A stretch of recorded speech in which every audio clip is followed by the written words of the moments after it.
नमस्कार पशुपालक मित्रांनो, आजचा हा नवीन व्हिडिओ आहे। संकरित किंवा एच-एफ जर्सीच्या ज्या कालवडी येतात त्यांच्या आपण शिंगकाड्या काढतो, त्या निमित्ताचा ते कसं काढलं जातं त्याचा हा व्हिडिओ आहे। हे आमच्याकडे 2 कालवडी आता या समोर, या 2 कालवडी जवळजवळ 1-1 महिन्याच्या आहे। 1 ते 2 महिन्याच्या दरम्यान 2-2.5 महिन्याच्या दरम्यान हे काढायचं राहतं। हे तुमच्या वेटरनरीच्या मेडिकलवर तुम्हाला अशा टाईपचं जे पेस्ट येते ती भेटू शकते। व्हिडिओ पॉज केलेला आहे, तुम्ही पाहू शकता। हे तुमच्या जवळच्या वेटरनरीवर भेटून जातं।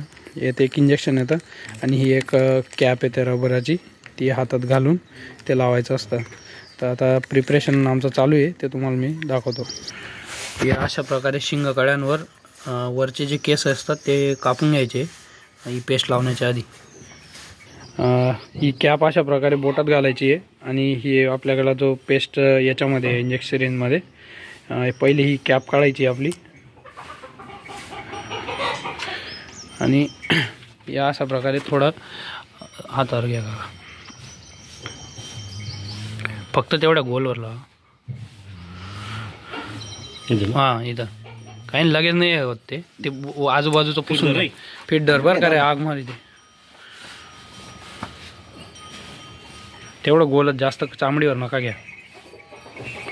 फक्त त्या शिंगकडीवर लावायचं आहे, आजूबाजूला केसांवर किंवा स्किनवर त्याला लागू द्यायचं नाही, त्वचेवर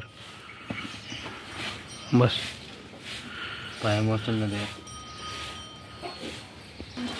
या अशा प्रकारे लावलेलं आहे। आता याला 1 तास कुठंच पुसता यायला नको, असं बांधून ठेवायचं आहे आणि 1 तासानंतर हे सोडलं की 2-3 दिवसात ही जखम होईल एक छोटीशी। आणि त्या जखमेवर लक्ष द्यायचं की माशांनी आळ्या वगैरे टाकू नये। थोडं वाटलं तर आयोडीन टाकून ती जखम साफ करून घ्यायची, कोरडी करायची।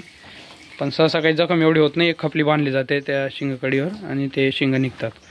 आता ही नेहमीसाठी बिना शिंगाची गाय तयार होईल। धन्यवाद।